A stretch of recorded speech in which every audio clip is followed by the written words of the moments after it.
Desde Medellín, en Colombia, te damos la bienvenida a esta transmisión especial de Íntima Devoción. Somos una iglesia que cree, obedece, vive y proclama los efectos transformadores del Evangelio del Señor Jesús. Hoy nos reunimos para celebrar el culto a Dios y transmitimos nuestra señal por las redes sociales Facebook, YouTube e Íntima Devoción Radio. Descarga nuestra aplicación en las tiendas de iPhone y Android. Bienvenidos.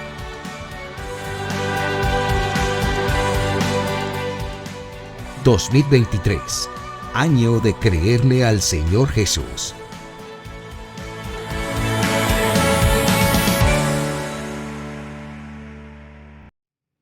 Libro de Eclesiastés, capítulo 7, versículo 14.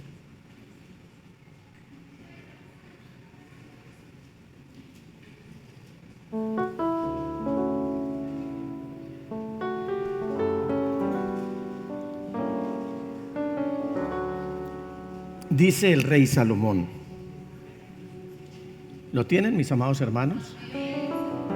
Vamos a leerlo todos juntos. Cuando te vengan buenos tiempos, disfrútalos, pero cuando te lleguen los malos, piensa que unos y otros son obra de Dios y que el hombre nunca sabe con qué habrá de encontrarse después. ¿Lo leemos nuevamente? Bien fuerte, conmigo. Cuando te vengan buenos tiempos, disfrútalos, pero cuando te lleguen los malos, piensa que unos y otros son obra de Dios y que el hombre nunca sabe con qué habrá de encontrarse después. Amén, amén y amén. Padre, te damos gracias en el nombre de Jesús.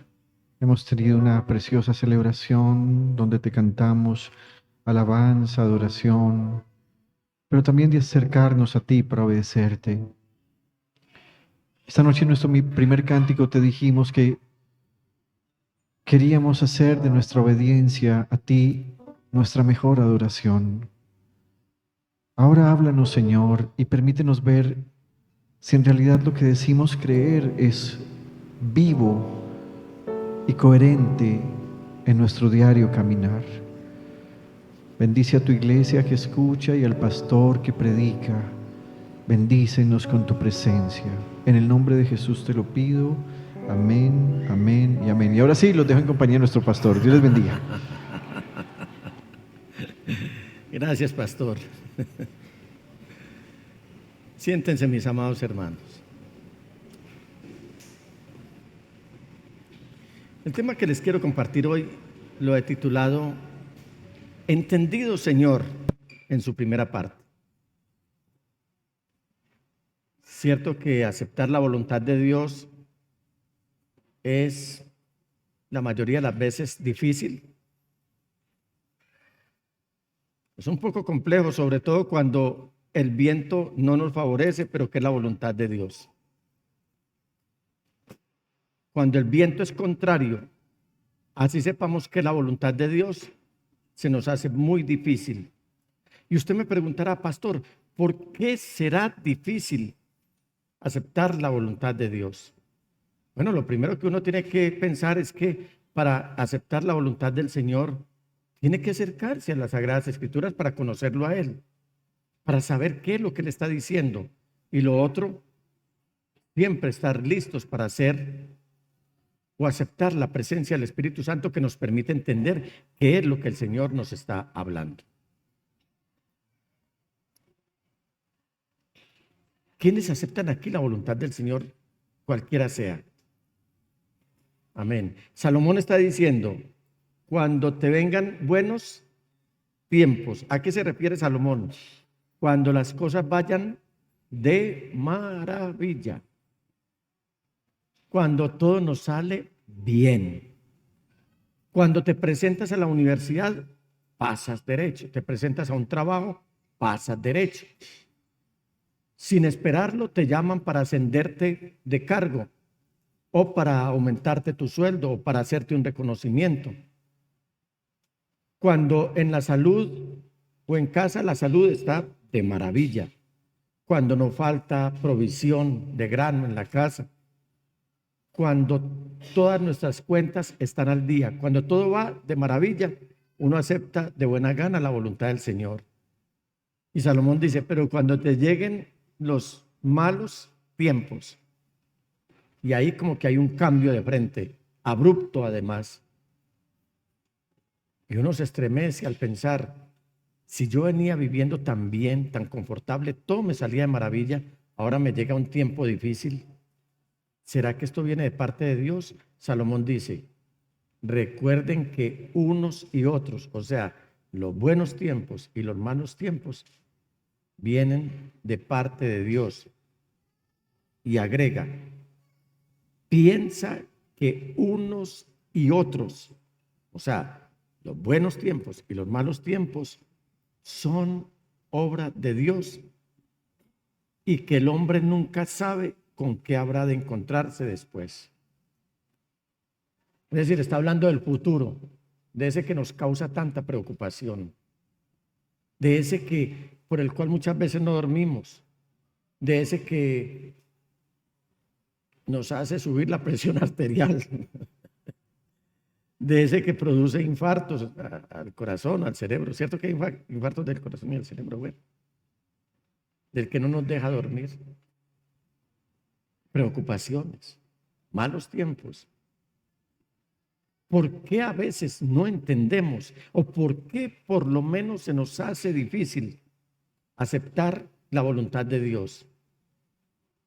Creo que una de las razones por las que se nos hace difícil aceptar la voluntad de Dios es porque desconocemos las Escrituras y el poder de Dios. El Señor Jesús está diciendo en el capítulo 22 y versículo 29 de Mateo, ustedes andan equivocados porque desconocen las Escrituras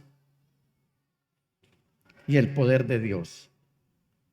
Otra razón por la que se nos hace difícil aceptar la voluntad de Dios es porque pasamos poco tiempo de calidad con Él. En Lucas 10, 41 y 42 nos habla el amado médico Lucas de la siguiente manera, cuando Jesús tuvo ese diálogo con la familia de estos tres maravillosos solteros, una familia de tres maravillosos solteros, pero que ahora faltaba uno, que era Lázaro.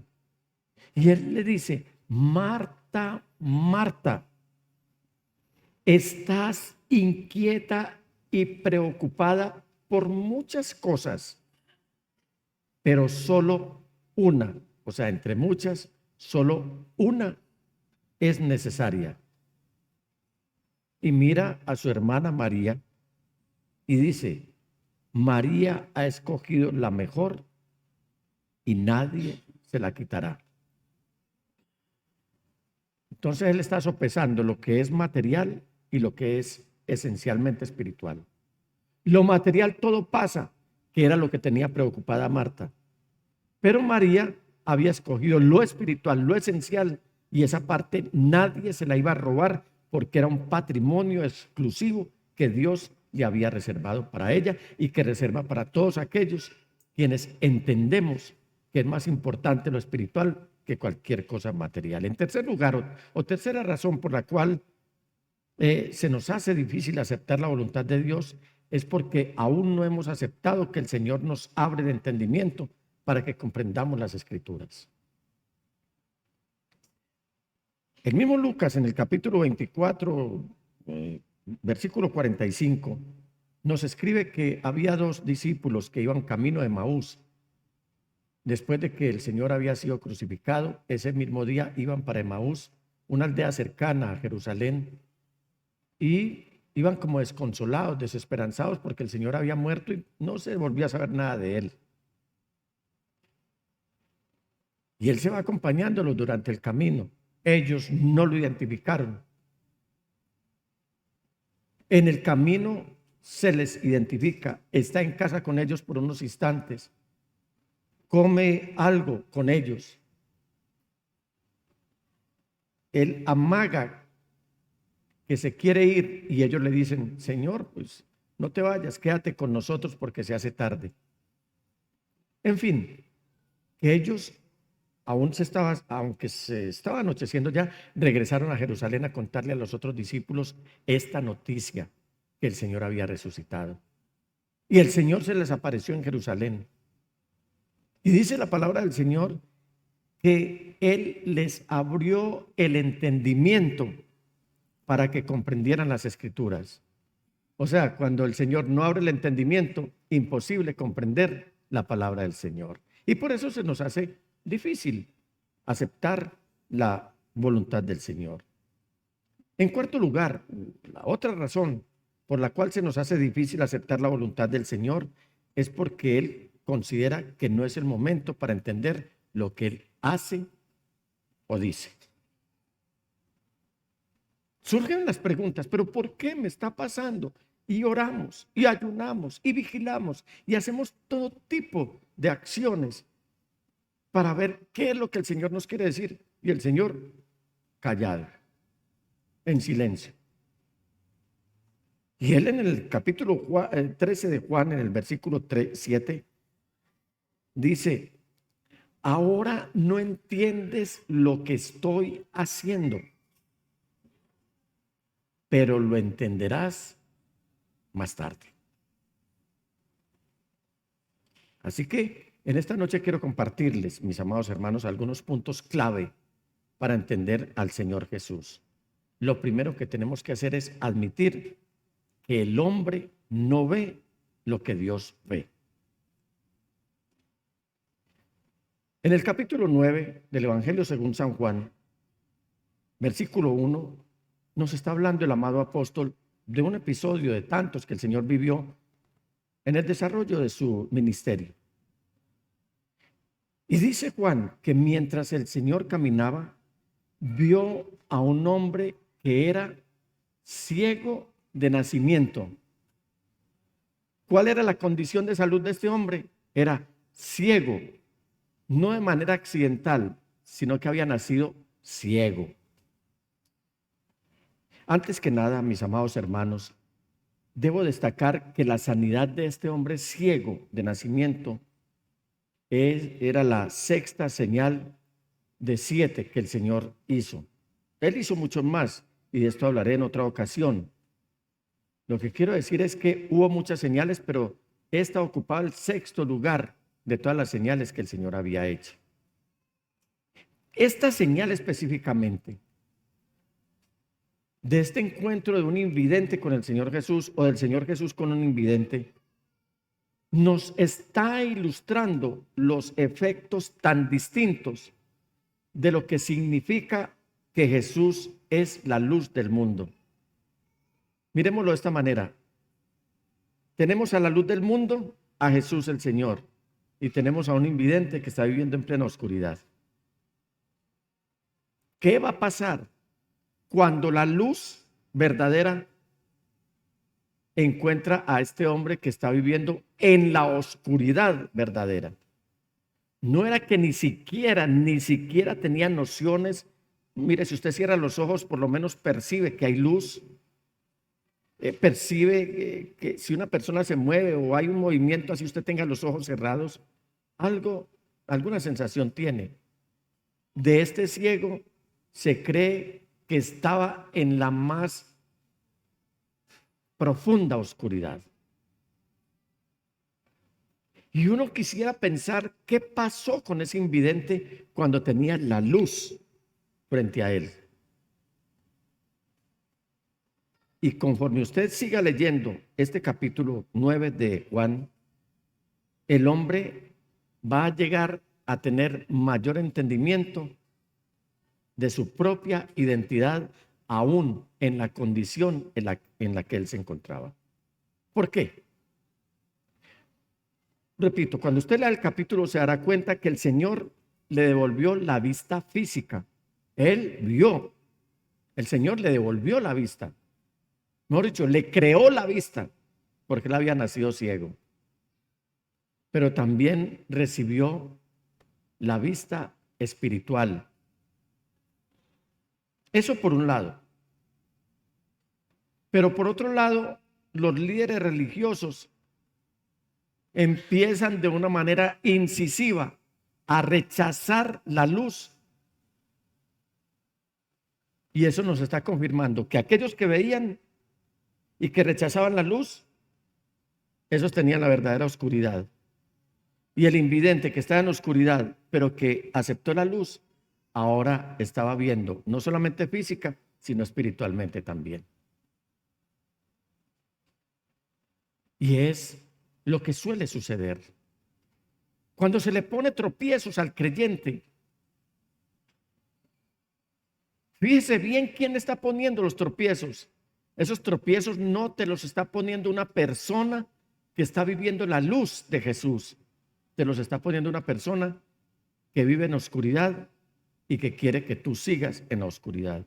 A propósito, hermanos, la ceguera, cuando la miramos a la luz de las Sagradas Escrituras, especialmente en el Antiguo Testamento, era mucho más que una enfermedad física o una dolencia física. Eso trascendía mucho más allá. Y se solía usar la ceguera como una metáfora de ser espiritualmente ciego.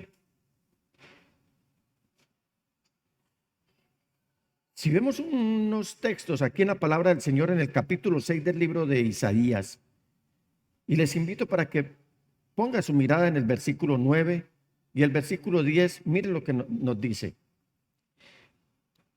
Él dijo, ve y dile a este pueblo, ¿quién? Dios. Oigan bien, pero no entiendan. Miren bien, pero no perciban. Haz insensible el corazón de este pueblo. Embota sus oídos y cierra sus ojos. No sea que vea con sus ojos, oiga con sus oídos y entienda con su corazón y se convierta y sean sanados. O sea que aquí hay una trascendencia mucho mayor, una significación mucho mayor. Y es lo que tenemos en este mundo en este momento. Gente que está viendo y tienen una visión 2020, pero rechazan al Señor Jesús. Y si los miráramos con los ojos espirituales, a todos aquellos que rechazan al Señor Jesús, el mundo estaría con más de 8,000 millones de ciegos. El mundo. Porque yo no sé cuántos creyentes hay en Jesús que han aceptado la luz de Jesús. Porque ya no hablemos de esta ceguera física. De la ceguera física, hablemos de la espiritual. Y precisamente parte del propósito del Señor Jesús como Mesías era traer no solamente la luz, sino también la vista o la visión. Bueno, la vista es la física y la visión es la espiritual. En Isaías 29:18 nos dice la palabra del Señor. En aquel día podrán los sordos oír la lectura del rollo, y los ojos de los ciegos podrán ver desde la oscuridad y la penumbra. ¿Cuál día? Ese día es el que estamos viviendo hoy. Anteriormente, en la época del oscurantismo, era perseguido este sagrado libro, so pena de que quien fuera sorprendido no solamente sufría la persecución, sufría el destierro y hasta la muerte, sino que había muchas amenazas que decían cosas como estas: no lea ese libro porque ese libro lo enloquece. Y Pablo ya lo había escrito hace casi 2000 años, que la palabra de la cruz, que la palabra de Jesús es locura. ¿Para quién? Para los que se pierden. Pero para los que aceptamos este mensaje, es la potencia o el poder de Dios para salvación. Otro punto clave para entender al Señor Jesús consiste en admitir que el hombre no juzga las cosas como las juzga Dios. El primer punto es, el hombre no ve las cosas como las ve Dios. El segundo punto es, el hombre no juzga las cosas como las juzga Dios. Y seguimos en el Evangelio de Juan, capítulo 9, versículo 2. Rabí, le están diciendo los religiosos y toda la clase judía al Señor Jesús, ¿por qué nació ciego este hombre? Le preguntaron sus discípulos. ¿Fue por sus propios pecados o por los de sus padres? Miren pues, siempre el dedo señalador, siempre la morbosidad, haciendo alarde, resaltada en las personas. ¿Y este por qué nació ciego? Y a mí me conmueve profundamente la actitud del Señor Jesús al observar que le importó demasiado la aflicción del ciego. Le importó demasiado ese impedimento en su visión. Yo no veo por ningún lado al Señor Jesús respondiendo la pregunta o decir, no, es que los papás estaban en pecado cuando lo engendraron. O él era un pecador y por eso no le regalé la vista. No, él no dice eso. El Señor se preocupaba más por esa aflicción que le producía a este hombre. No podemos ensayar a ser ciegos. Yo no quiero ensayar a ser ciego. Los que tenemos alguna limitación visual nos damos cuenta de lo difícil que es padecer de los ojos. Ahora una persona que nunca ha visto la luz, nunca ha visto absolutamente a nadie. Se cuenta de un compositor vallenato, Leandro Díaz, ¿lo han oído mencionar? Él ya murió. Y él compuso una canción en la cual describe los paisajes de la sabana a Matilde Lina. ¿Recuerdan la canción Matilde Lina? Y describe los paisajes coloridos, la describe a ella en su belleza. Y eso es lo que nos permite llamarlo a él como el pintor del vallenato. Porque aunque no veía nada, estaba describiéndolo todo.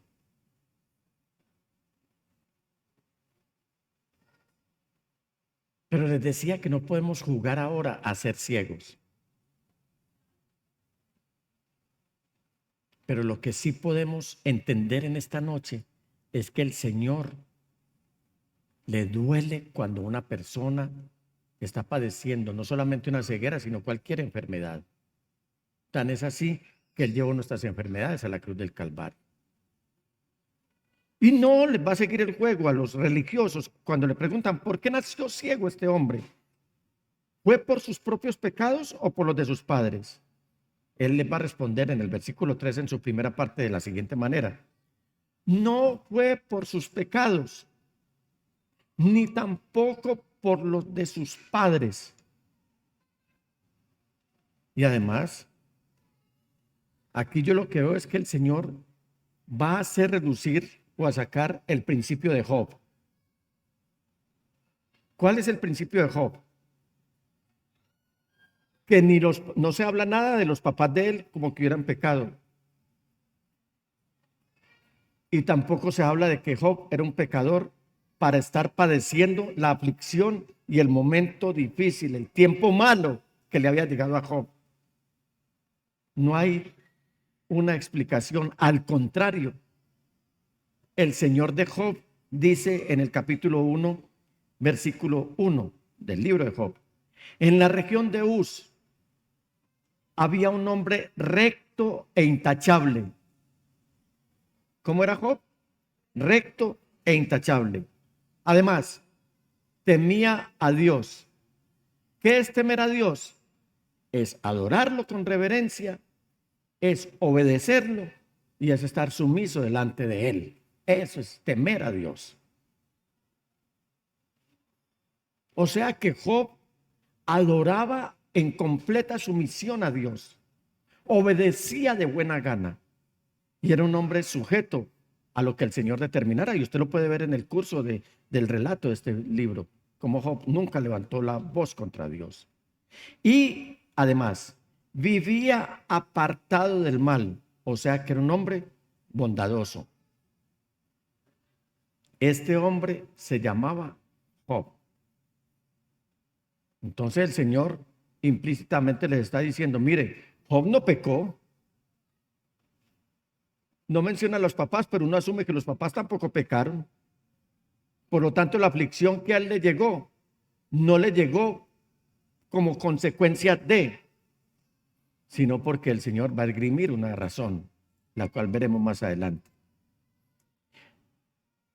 Pero no abandonemos a Job, porque esto está muy interesante. En el versículo 20, 21 y 22 nos dice algo muy importante. Repito, al llegar a este punto, es decir, cuando las aflicciones ya ahogaban a Job, Job se levantó, se rasgó las vestiduras, se rasuró la cabeza y luego se dejó caer al suelo en actitud de ¿qué? De adoración. Por eso le mereció a él ese título que el Señor expresó, que era un hombre temeroso de Dios, porque adoró al Señor.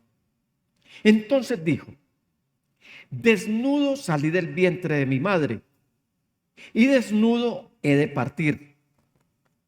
El Señor ha dado, el Señor ha quitado. Bendito sea el nombre del Señor. Versículo 22, vamos a leerlo todos, por favor. Yo lo leo aquí por asuntos de los que están siguiendo esta transmisión, pero leámoslo todos. A pesar de todo esto, Job no pecó ni le echó la culpa a Dios. ¿A quién le querían echar la culpa? A los discípulos del Señor y los que lo seguían respecto a la ceguera del muchacho. ¿A quién? Algunos estaban buscando un culpable. En nuestra sociedad es muy común que cuando ocurre algo, si alguien tuvo un accidente, entonces alguien causó un accidente, entonces se van en contra del que causó el accidente y abandonan a la víctima. En otras culturas van a atender a la víctima sin buscar al victimario. Y esto estaba pasando aquí. ¿Quién es el victimario aquí? Pero no querían que la víctima en este caso fuera libre de esa aflicción de la ceguera. Y eso pasa con mucha frecuencia. Eso ocurre con mucha frecuencia. Le ponemos el palo a la rueda de aquel que quiere recibir a Jesús como su Salvador personal. Otro punto clave para entender al Señor Jesús consiste en admitir que, 3, el hombre necesita ver el poder de Dios. ¿Cuántos han visto el poder de Dios? Bueno, dijeron amén. ¿En qué lo han visto? Y no me contesten ahora. Porque decimos de una, hemos visto el poder de Dios. La pregunta, y el ánimo no es corcharlo ni generar ningún mal ambiente aquí. Ustedes, la mayoría, dijeron amén, confirmando que han visto el poder de Dios. Y yo les pregunto, ¿en qué han visto el poder de Dios? Y queda uno, ¿y en qué lo hemos visto? Obviamente que hay una respuesta. Y hemos visto el poder del Señor de tantas maneras en nuestras vidas. Empezando por nosotros mismos. Yo soy una evidencia del poder de Dios. Usted es una evidencia del poder de Dios. Pero cuando hablamos del poder de Dios, inmediatamente nos remitimos a que detuvo una luz de tierra, detuvo una tormenta, detuvo una tragedia. Y no nos damos cuenta que el poder de Dios se refleja en actos tan sencillos e importantes como que nosotros estemos aquí hoy. Y es necesario que nosotros veamos el poder de Dios. Ese que usted ve en el espejo cuando se asoma todas las mañanas o las veces que quiera, es una evidencia del poder de Dios. Entonces el Señor va a decir lo siguiente en el versículo 3, ya en su segunda parte, capítulo 9 de Juan. Nació ciego para que todos vieran el poder de Dios en él. ¿Cuándo había nacido el joven? No sé cuántos años tendría, la Biblia no lo dice. Ni siquiera dice en el contexto social o familiar en el que estaba. El hecho es que aquí había unas personas que jamás, nunca, seguramente, iban a pensar haber conocido a este hombre. Este hombre viene a ser conocido, es porque está al lado de la luz. El hombre que está en la oscuridad está al lado de la luz, que es Jesús. Y ahí cobra fama. Y ahí es donde vienen los señalamientos y vienen las preguntas. Pero el Señor está diciendo algo muy importante, que ese joven o ese muchacho nació ciego. Y mire el juego de palabras, para que todos vieran. ¿Aló? Nació un ciego para que todos vieran. ¿Cuántos ven aquí en esta noche? ¿Cuántos ven en esta noche? Para que todos vieran el poder de Dios en él. Y usted me preguntará, pastor, ¿y qué provecho tengo o qué me gano con ver el poder de Dios? Mi respuesta es que no solamente es usted, sino muchos, empezando por las personas que están en nuestro entorno, que cuestionan nuestra identidad, pero ahora tengan un testimonio viviente que el Señor no solamente puede sanar, sino que nos devuelve la identidad que en Él tenemos al evidenciarse que Él hace nuevas todas las cosas. ¿Por qué? Hablo de la identidad. Porque muchos intentaron inclusive suicidarse porque no conocían al Señor Jesús. Muchos se creían menos que nada, de nada, de nada. Muchos eran prisioneros de una aberración o de un pecado, y eso era evidente ante la gente. Y aunque los actos eran evidentes, era un ciego que no podía ver la luz. Y de un momento para otro, las personas del entorno nuestro van diciendo, pero este no era el que hacía esto, no era este el que hacía aquello, no era este. Ahora nos están identificando porque Jesús no solamente nos da la salvación y la salud, sino que nos da la verdadera identidad, porque en Cristo somos nuevas criaturas. Eso es lo que dice la palabra del Señor. Nuevas criaturas es tener la nueva identidad, porque ahora es el rostro del Señor reflejándose en el nuestro. Todos quedamos con la misma cara, pero hay un cambio de rostro, porque cuando el rostro del Señor se refleja en el nuestro, la gracia del Señor nos hace ver de una manera distinta. Eso es identidad. ¿Por qué? Porque la gente, tras convencerse de que era el invidente, que era el ciego, lo interrogaron sobre cómo había obtenido la vista. Las preguntas de ellos van a abrir la puerta a un espectro de respuestas y le van a dar al hombre la oportunidad no solamente de narrar su propia historia y hacerlo en detalle, sino de testificar del poder de Dios. Él identifica al hombre por el cual le están preguntando.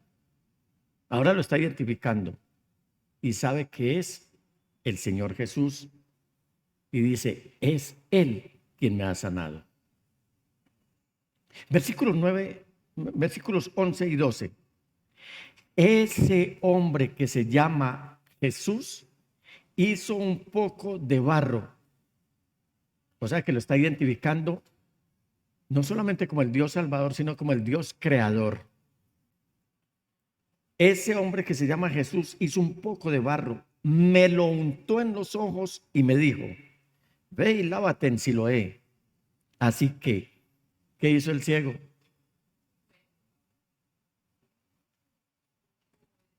Y me gusta eso, fue, no que lo llevaron.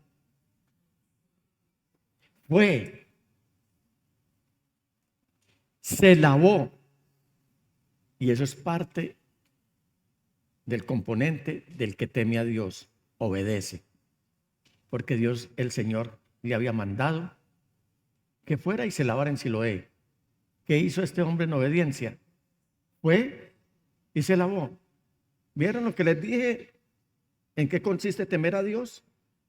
En ser sumisos en adoración, en ser obedientes a lo que Él manda y en rendirnos delante de Él en humillación. Entonces Él dice, así que fui, me lavé y entonces pude ver. O sea que Él llegó ciego a Siloé. Pero fue, yo no sé cómo, pero fue.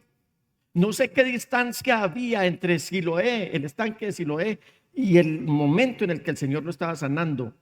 Pero para un ciego, 1 metro es mucho. La semana pasada con mi esposa Marlene, en pleno centro de Medellín. Y yo vi como un hombre era ayudado por una persona a cruzar una calle, la calle Yacucho con Cúcuta. Y quedé desprevenido porque estaba pendiente de Marlene. De un momento a otro sentí como un golpecito en el pie. Era que ese hombre había llegado hasta donde yo estaba parado. Ya venía solo, guiado, pero estaba dando, como decimos comúnmente, palos de ciego. Yo no sé este hombre cómo fue, pero fue. Hermanos amados, ojalá me presten atención en esta noche, como lo vienen haciendo hasta este momento. Pero es posible que usted esté pasando tiempos buenos, como también es posible que esté viviendo tiempos difíciles, no importa. Lo verdaderamente importante es que hoy es un momento propicio para ver el poder de Dios en su vida y también entender que al final todo tiene un propósito, y es que Dios te ha seleccionado para que veas su gran poder en esa difícil situación por la que estás pasando. Y que más que mirar la circunstancia que aflige, es que valores el privilegio que te está dando el Señor Jesús para que aún en medio del dolor y de la aflicción, el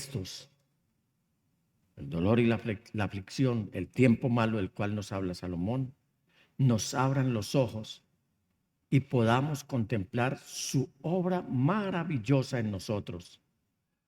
Que esta noche Dios sea glorificado por quienes en su mano estamos. ¿Hay alguno aquí que pueda adorar al Señor Jesús diciéndole 2 sencillas palabras como estas? ¿Entendido, Señor?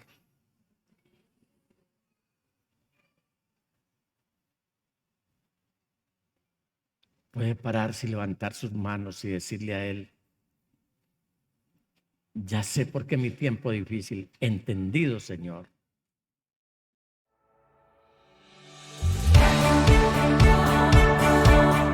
Desde Medellín, en Colombia, te agradecemos por estar en sintonía de esta transmisión especial de Íntima Devoción. Somos una iglesia que cree, obedece, vive y proclama los efectos transformadores del Evangelio del Señor Jesús.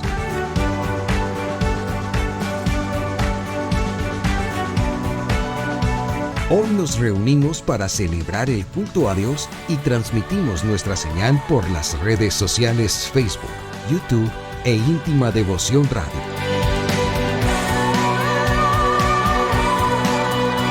Descarga nuestra aplicación en las tiendas de iPhone y Android. 2023, año de creerle al Señor Jesús.